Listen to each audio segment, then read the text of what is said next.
Most important चीज़ ये समझने वाली है कि हम डरे क्यों हैं। क्योंकि मीडिया ने हमको डरा दिया इस वजह से हम डरे हुए हैं, या सब डरे हुए हैं इसलिए हम डरे हुए हैं, या कोई रीज़न है हमारे डरने के पीछे। बेसिकली जो इन्फॉर्मेशन है जिसके बेस पे हम सोच रहे हैं वो इन्फॉर्मेशन सही इन्फॉर्मेशन नहीं है, वो कंप्लीट इन्फॉर्मेशन नहीं है, वो इनकम्प्लीट इन्फॉर्मेशन है। इस वजह से हम डरे हुए हैं। अगर एक बार क्लियर हमारे पास में इन्फॉर्मेशन आ जाए, हमको क्लियरली समझ आ जाए कि एग्जैक्टली हो क्या रहा है, तो हो सकता है हमारा जो डर है वो बहुत ही कम हो जाए या फिर बिल्कुल ही खत्म हो जाए। करंट सिचुएशन ये है कि नियर अबाउट 2 लाख केसेस हो चुके हैं इंडिया में, करीब करीब 5,800 डेथ्स हो चुकी हैं, 40 लाख टेस्ट हो गए हैं। और ये सबसे इंपॉर्टेंट है समझना हमको कि इस टेस्ट का क्या रोल है, जो भी हमारा डर है उससे उसका क्या कनेक्शन है। तो अगर मैं किसी से भी पूछूंगा कि भाई आप क्यों डरे हुए हैं, वो कहेंगे कि इसमें डेथ रेट बहुत ज़्यादा है। मैं कहूँगा कितना ज़्यादा है, तो वो कहेंगे 2 लाख में से 5800 की डेथ हो गई है। तो दैट मीन्स कितना हो गया डेथ रेट, नियर अबाउट 3% हो गया। 3% का मतलब कि 100 लोगों को होता है, उसमें से 3 की डेथ हो जाती है। क्या ये सच है? पहले इसको समझने की कोशिश करते हैं कि 3% ये कितना है। टेस्ट कितने हुए अभी तक? 40 लाख हुए हैं। और अगर किसी को देखना है कि कितने टेस्ट हुए हैं, कितने हो रहे हैं डेली बेसिस पे, तो एक वेबसाइट है worldometers.info, वहां पर जाकर के आप देख सकते हो कि डेली बेसिस पे कितने टेस्ट बढ़ रहे हैं, किस किस कंट्री में कितने कितने हैं, वो सब आ जाएगा उसके अंदर। तो अभी टेस्ट समझना जरूरी क्यों है? क्या इंडिया की पॉपुलेशन 40 लाख है? नहीं है। इंडिया की पॉपुलेशन क्या है? 130 करोड़। उसमें से टेस्ट कितने हुए हैं? 40 lakh, which is not even 1%। 1% भी देखे तो 1 करोड़ 30 लाख होता है। तो 40 लाख टेस्ट हुए, जिसमें से केसेस कितने डिटेक्ट हुए? Near about 2 lakh. ये बिल्कुल ऐसा है जैसे मान लो कि अगर मैं आपसे पूछता हूं कि दिल्ली में रोड्स के ऊपर कितने एक्सीडेंट होते हैं, तो आप क्या कहोगे? आप कहोगे भाई मुझे नहीं पता। तो मैं कहूंगा पता करो, लेट्स फाइंड इट आउट कि भाई कितने एक्सीडेंट होते हैं। तो हमने क्या किया, 10 अलग अलग पॉइंट पे 10 सीसीटीवी कैमरास लगा दिए और उन सीसीटीवी कैमरास में कैप्चर करना शुरू कर दिया कि कितने एक्सीडेंट्स हो रहे हैं इन 10 अलग अलग पॉइंट्स पे। तो उसके बाद में मैंने 1 महीने बाद आपसे पूछा कि हाँ भाई दिल्ली में कितने एक्सीडेंट्स होते हैं, तो आप कह रहे हो दिल्ली के 10 एक्सीडेंट होते हैं। तो मैं कहूँगा आपको कैसे पता? आप कहोगे भाई हमने कैमरास लगाया, उसमें कैप्चर हुआ है, हमारे पास में प्रूफ है। तो मैंने कहा लेकिन क्या 10 ही जगह हैं जहाँ पे वो कैमरास लग सकते हैं? दिल्ली में ऐसी कितनी जगहें हैं जहाँ पे कि कैमरास लग सकते हैं, लगने चाहिए अगर एक्चुअल में हमको डिटेक्ट करना है तो। सिर्फ ये नहीं ना कि उस 10 के बेस पे हम बोले कि भाई 10 एक्सीडेंट हो रहे हैं, क्योंकि दिल्ली में एक्चुअल में तो हजारों एक्सीडेंट्स हो रहे हैं डेली के। तो ये सारी हमारी कैलकुलेशन ही गलत हो गई। इसलिए इसमें टेस्टिंग का बहुत बड़ा रोल है। मीडिया में जहां पर भी आ रहा है वहां पर डेली ये आ रहा है कि अच्छा कुछ दिन पहले तक 5,000 केसेस आ रहे थे, अब 6,000 केसेस बढ़ गए हैं, अब 7,000 केसेस हो गए हैं, 8,000 केसेस हो गए हैं। बट कोई ये नहीं देख रहा कि उसके साथ साथ में टेस्ट भी बढ़ रहे हैं। तो अब एक्चुअल में डेथ रेट कितना है उसको कैलकुलेट करना बहुत जरूरी है। उसी के बेस पे डिसीजन निकलेगा कि इससे हमको डरना चाहिए या नहीं डरना चाहिए। किसी भी बीमारी से हमको डरना चाहिए नहीं डरना चाहिए, that is not on the basis of कि उसका इलाज है या नहीं है। क्योंकि इलाज तो अभी तक सर्दी जुकाम का भी नहीं है, सर्दी जुकाम की भी कोई वैक्सीन नहीं है। क्या हम उससे डरते हैं? नहीं डरते हैं। क्यों? क्योंकि ज्यादा लोग नहीं मरते हैं। तो सबसे पहले डेथ रेट कैलकुलेट करते हैं कि एग्जैक्टली कितना है। कितने टेस्ट हुए? 40 लाख टेस्ट हुए, उसमें से 2 लाख लोगों को हुआ, तो नियर अबाउट एवरेज कितनी आई? 5% की। अगर यही हमने 4 करोड़ टेस्ट करे होते तो कितने डिटेक्ट हो गए होते? अब तक 20 लाख हो जाते। 40 करोड़ करे होते तो कितने हो जाते? 2 करोड़ हो जाते। टोटल अगर कर लिए होते हमने टेस्ट 130 करोड़ का, तो कितना नंबर निकल करके आ जाता? Near about 5 crore. इसका मतलब 5 करोड़ लोगों को या तो आज की डेट में है या हो चुका है। और एक और मजे की बात यह है कि कोरोना में ऐसा नहीं है कि जिसको भी होता है उन सबके सिम्टम्स आते हैं। 80% से ज्यादा जो केसेस होते हैं वो असिम्टोमेटिक होते हैं, उनमें कोई सिम्टम्स नहीं आते हैं। यानी अगर मुझे हो गया है और मैं ठीक भी हो गया हूं तो मुझे पता तक नहीं है। वो तब मुझे पता लगेगा अगर मैं अपने टेस्ट कराऊंगा जिसको एंटीबॉडी टेस्ट बोलते हैं, और मेरी बॉडी में एंटीबॉडीज मिलेंगी, तब मैं कह सकता हूं कि हाँ मेरे को था और वो ठीक हो गया है। तो अभी अगर हम बेसिक सी कैलकुलेशन करें तो 5 करोड़ निकल करके आ रहा है नंबर। उसमें से डेथ कितनी हुई है? 5,800। तो 5 करोड़ में से 5,800 डेथ हुई है। पहले तो इसको कैलकुलेशन को हमको ठीक करना है। डेथ को अंडर रिपोर्ट करने का कोई तरीका नहीं है, बल्कि ओवर रिपोर्ट किया जा सकता है।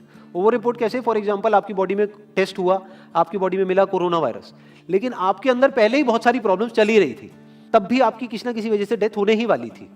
बट क्योंकि ये कोरोना आया आपकी बॉडी में, इस वजह से आपकी डेथ हो गई, तो ये ट्रिगर कर गया। तो ये जो 5800 का नंबर है, ये इससे कम तो हो सकता है, इससे ज्यादा होने के चांसेस बहुत कम है। बट एक बार को हम मान लेते हैं कि इतना ही है नंबर, ना कम है ना ज्यादा है, तो कितनी परसेंटेज निकल करके आई? 5 करोड़ में से अगर 5800 डेथ्स हुई हैं तो क्या परसेंटेज निकल करके आई? Near about 0.01%। ये उससे बहुत कम है जितनी डेथ्स हमारे यहां पे होती हैं रोड एक्सीडेंट की वजह से। हर साल की अगर हम एक कैलकुलेशन देखें तो 1.5 लाख से ज्यादा डेथ हो जाती है इंडिया में रोड एक्सीडेंट्स की वजह से। हर 4 मिनट में एक डेथ होती है रोड एक्सीडेंट की वजह से। और अगर अभी आप देखोगे सड़कों पे एक बहुत ही फनी चीज नजर आ रही है, टू व्हीलर पे जा रहे हैं, मास्क सबने लगाए हुए हैं, कभी भी नोट करना इस चीज को, हेलमेट नहीं पहने हुए, हेलमेट बहुत कम लोगों ने पहने हुए हैं। इससे हमको क्या समझ आ रहा है? क्या ये समझदारी है, बेवकूफी है? क्योंकि हेलमेट ना लगाने की वजह से उनके मरने के चांसेस उससे बहुत ज्यादा है, कई गुना ज्यादा है जितना कि कोरोना से मरने के उनके चांसेस है। तो ये डर है जो चारों तरफ फैल रहा है और मीडिया डर को और बढ़ाता चला जा रहा है। और क्योंकि सही इंफॉर्मेशन किसी के भी पास में नहीं है या सही कैलकुलेशन किसी के पास में नहीं है, ये जो अभी हम कर रहे हैं इसको मैथमेटिकल मॉडलिंग बोलते हैं। यानी एक डेटा को देख करके एक मॉडलिंग करी जाए और फिर समझा जाए कि एक्चुअल में जो सही डेटा है वो क्या है। ये नहीं कि लिमिटेड डेटा के बेस पे हम कोई भी कंक्लूजन ड्रॉ कर लें और उसके बेस पे डरते रहें। तो अगर इसका डेथ रेट 0.01% है तो हम सब इतना डर क्यों रहे हैं? क्या कुछ और है जिससे हमको डरना चाहिए, जिससे हम नहीं डर रहे हैं, जिसके बारे में कोई बात नहीं कर रहा है, जो इससे लाख गुना ज्यादा भयानक है? मतलब कोरोना से लाख गुना ज्यादा खतरनाक कुछ है जिससे हम नहीं डर रहे हैं और इससे हम डर रहे हैं। वो क्या है जिससे हमको डरना चाहिए? अनएम्प्लॉयमेंट। अभी पीछे कुछ आर्टिकल्स आए थे न्यूज़पेपर में जहां पे एक फिगर आई थी निकल करके, I am not too sure ये फिगर कितनी सही है कितनी नहीं है, जहां पे आया था कि 13 करोड़ लोग अनएम्प्लॉयड हो गए। इस फिगर से हमको डरना चाहिए। 13 करोड़ लोग अनएम्प्लॉयड होने का मतलब हम समझते हैं कि इसका मतलब क्या है? इसका मतलब ये, अगर इकोनॉमी पॉइंट ऑफ व्यू से देखोगे, कि ये जो 13 करोड़ लोग हैं ये अपने जो खर्चे हैं वो अब बहुत ही लिमिट में कर देंगे। जिस बंदे की नौकरी चली गई है, क्या वो जाकर के मार्केट में नए कपड़े खरीदेगा? क्या अपने बच्चों के लिए खिलौने खरीदेगा? ट्रैवल एंड टूरिज्म तो भूल ही जाओ। ऐसी और हजारों इंडस्ट्रीज हैं जिनकी धज्जियां उड़ जाएंगी क्योंकि डिमांड कम हो जाएगी ओवरऑल इकोनॉमी के लेवल पे। जब डिमांड कम होगी तो क्या करना पड़ेगा इन ब्रांड्स को, इन कंपनीज को क्या करना पड़ेगा, इन मैन्युफैक्चरर्स को क्या करना पड़ेगा? अपनी सप्लाई को कम करना पड़ेगा। जितनी उन्होंने सप्लाई कम करी, अनएम्प्लॉयमेंट और बढ़ गया कि आज जो नंबर 13 करोड़ है वो बढ़ करके कितना हो गया? 20 करोड़। यानी पूरा का पूरा लूप बन जाएगा। इस लूप को बोलते हैं रिसेशन, जो ग्लोबली ऑलरेडी रिसेशन आ चुका है। और अगर यही रिसेशन और डीप होता चला जाए तो उसको बोलते हैं डिप्रेशन, जहां से एक इकोनॉमी को बाहर आने में 5 से 10 साल लगते हैं। तो इकोनॉमी का पहले ही बुरा हाल था, प्लस इस कोरोना की वजह से और बुरा हाल हो गया है, प्लस जो रहा सहा हमारा जो अपना डर है वो सिचुएशन को और खराब करता चला जा रहा है। और इस डर को हर कोई बढ़ा रहा है, कोई भी कम करने का काम नहीं कर रहा है। एक्चुअल में अगर आप मेरे स्टैंड पॉइंट से देखोगे तो डरने की कोई जरूरत ही नहीं है, क्योंकि जो डेथ रेट है वो बहुत ही कम है। तो हम डर क्यों रहे हैं? सोचो। बस इसलिए कि डेथ नहीं होनी चाहिए। अगर यही हमारा ऑब्जेक्टिव है कि डेथ नहीं होनी चाहिए, मतलब हम कहते हैं कि किसी की डेथ नहीं होनी चाहिए, तो फिर तो लॉकडाउन परमानेंट हो जाना चाहिए। सड़कों पे निकलना ही नहीं चाहिए, क्योंकि सीधा सीधा 1.5 लाख डेथ बचेंगी। 1.5 लाख लोग जो हर साल एक्सीडेंट में मरते हैं उनको हम बचा सकते हैं ना, उनकी लाइफ बच जाएगी। परमानेंट कर दो लॉकडाउन को। कैसा है आइडिया? ये बिल्कुल ऐसा है जैसे मैंने एक आदमी की एक कहानी सुनी थी। उसके घर में एक चूहा घुस गया, तो उस चूहे को उसने पकड़ने की बड़ी कोशिश करी, लेकिन वो चूहे को नहीं पकड़ पाया। तो एंड में उसने क्या किया? घर पे आग लगा दी। अपने घर में आग लगा दी। उसके बाद भी चूहा तो बच करके निकल गया, घर चला गया, घर जल गया। यही हालत है इसकी, कोरोना की। इस डर को हमको खत्म करना पड़ेगा, तब जाकर के इस प्रॉब्लम का एक्चुअल में सॉल्यूशन निकलेगा, जो रियल प्रॉब्लम है। और रियल प्रॉब्लम कोरोना नहीं है। रियल प्रॉब्लम क्या है? हमारी जो इकोनॉमी है। रियल प्रॉब्लम क्या है? अनएम्प्लॉयमेंट। तो इस वीडियो के थ्रू मैं अपनी एक हम्बल रिकमेंडेशन देना चाहूंगा गवर्नमेंट ऑफ इंडिया को, या जो भी लोग एक पर्टिकुलर पोजीशन पे हैं उन लोगों को, कि हमको टेस्ट करने कम करने हैं, टेस्ट बढ़ाने नहीं है। अभी हम गलती क्या कर रहे हैं? टेस्ट बढ़ाते चले जा रहे हैं, जिसकी वजह से केसेस बढ़ते चले जा रहे हैं, जिसकी वजह से डर बढ़ता चला जा रहा है। गवर्नमेंट क्या एक क्राइटेरिया नहीं बना सकती कि जो क्रिटिकल केसेस है बस उन्हीं का टेस्ट करो? क्योंकि उन्हीं को हॉस्पिटल में एडमिट करने की जरूरत है, तो उन्हीं का टेस्ट होना चाहिए ना। जो वैसे ही ठीक हो रहे हैं, अपने आप ही ठीक हो रहे हैं, जिनको माइनर सिम्टम्स हैं और वो खुद ही ठीक हो रहे हैं, उनका टेस्ट करने की क्या जरूरत है?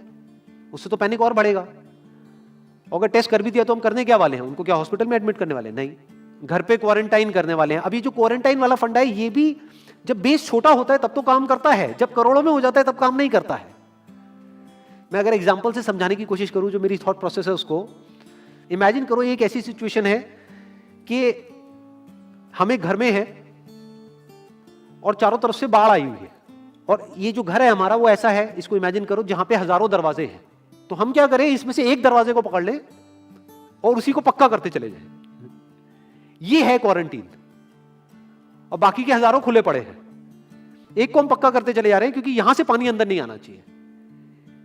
इंडिया की पॉपुलेशन क्या है? 130 करोड़। टेस्ट कितने हुए हैं अभी तक? 40 लाख। दिल्ली के कितने हो रहे हैं? 1 लाख। महीने के कितने हुए? 30 लाख। साल के कितने हुए? 3 करोड़ 60 लाख। तो यानी कि अगर हमको सबका टेस्ट करना है तो कितने साल लगेंगे? 36 साल। तो जब हमको दिख रहा है साफ साफ कि हम सबका टेस्ट कर ही नहीं सकते, तो हम टेस्ट क्यों बढ़ाते चले जा रहे हैं? या तो सबका टेस्ट करो और सब में से सबको देख करके सबको क्वारंटाइन कर दो। ये बिल्कुल ऐसा हुआ कि वो जो घर है जिसकी मैंने अभी बात करी, या तो उसको हर तरफ से सिक्योर करो कि अगर उसके 1000 दरवाजे हैं तो एक को बंद मत करो, सारे बंद कर दो। तब आप कह सकते हो कि यहां पानी अंदर नहीं आएगा, कि हमने 130 करोड़ लोगों का टेस्ट कर लिया है, उसमें से केसेस निकल गए हैं 6 करोड़ और 6 करोड़ को हमने क्वारंटीन कर दिया है। अब ये आगे नहीं फैलेगा, अब 6 करोड़ से 10 करोड़ पे नहीं जाएगा।